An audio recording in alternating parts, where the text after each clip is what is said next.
Okay, so this one is quite a long-winded one, so we will take it step by step. This will involve Suvat as well, so make sure that you've done Suvat before, or just at least go over it if you can't remember how to do it. Okay, so start off with, I'm just going to go through, I'm going to actually highlight, because I've got my highlighter today, highlight the bits that I think are important. Okay, so you've got a body of mass that's 5 kilograms. It's being pulled along a rough horizontal table. So rough means there is going to be some friction in there, okay, which we might read about later. Okay, the horizontal force has a magnitude of 20 newtons against a constant friction force, magnitude of 4. So what that's saying is, in one direction, the thing that's pulling it is 20 newtons, but the friction on the particle is 4 newtons, okay, so it will actually have a less force pulling it. Okay, we're told that the body is initially at rest, okay, so that means when we use Suvat, U must be equal to 0, okay. So we're going to start off with, we need to find the acceleration of the body. Okay, so for this one, because we're given forces and we're trying to work out the acceleration, we're going to start off using the formula F equals ma. Okay, I'm just going to quickly draw a diagram here so people can visually see what's going on. So the mass of the body is 5 kilograms. Okay, you can write kilograms in if you want to. I'm just going to write the number. So you've got the force pulling it, which is the 20 newtons. Okay, but you do then also have the friction,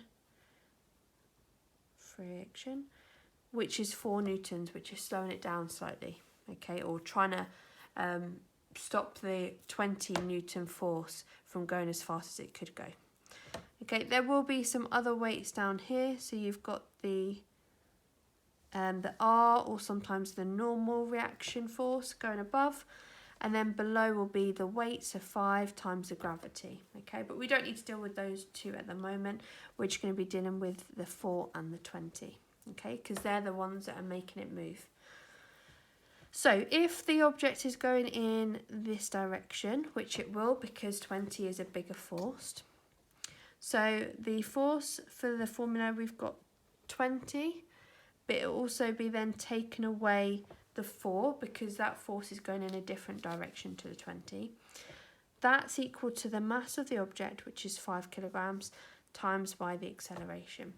Okay, we then just simplify it, so 16 equals 5a, divide by 5, so the acceleration is going to be 3.2 ms to the minus 2. Okay, so part B, it wants the distance travelled when first 4 seconds. So this is when it comes into being Suvat.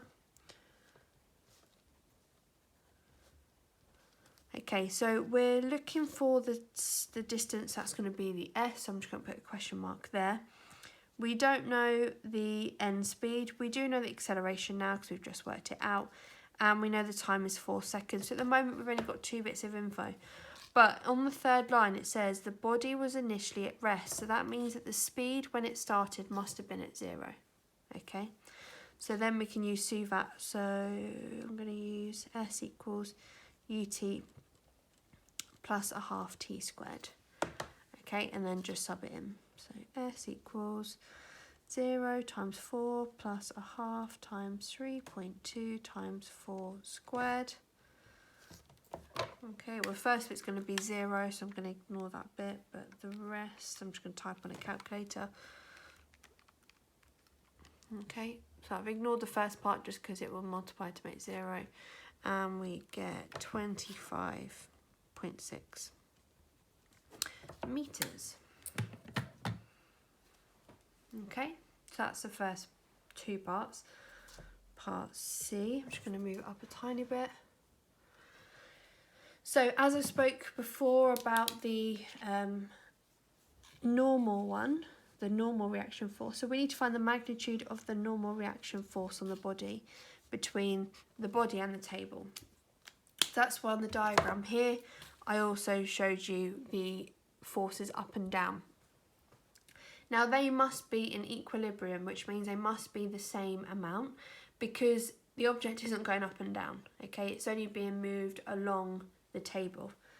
Okay, so must be in equilibrium. Not the best spell, I'm not gonna lie. Which means that they must be the same. Okay, so the normal reaction force, so I'm just going to call it R for this one, must be 5G. Now G obviously just stands for the gravity, so we then do 5 times the gravity, which is 9.8, and that gives you 49 newtons, but I will check that. 5 times 0.8, yeah. Okay, and then that's the answer to part C.